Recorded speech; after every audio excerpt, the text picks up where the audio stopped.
So, I've given a whole bunch of talks throughout the state because Pennsylvania is the linchpin in this election.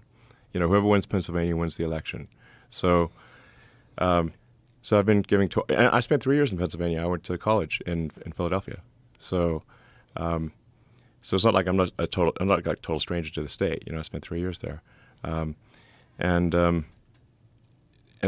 we've organized this petition in support of the Constitution, which I think is a good thing, and specifically asking people to, and we wanted this to be like registered voters in swing states. Like basically we want to send a message to the politicians to say that the people care about the Constitution, because there have been all these attacks on the Constitution.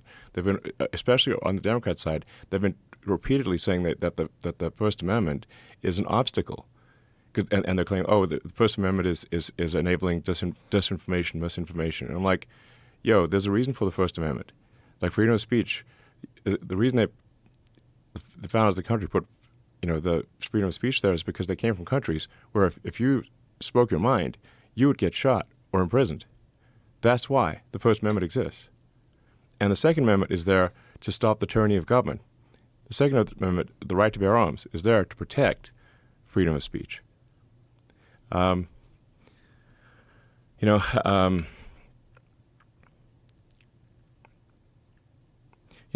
I've had these debates, especially with people in L.A., because they're like, want to take everyone's guns away. And I'm like, can you guarantee me that the government, that we will never have a tyrannical government in the United States? Can you make that guarantee?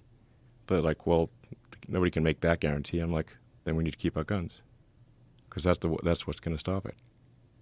That sounds crazy for people to hear, because they think about gun violence and gun problems and gun this and gun that, but that's the reality of the world that we live in, is that tyranny is possible, and it exists other places, and it's slowly existing. It's slowly rearing its head in the UK.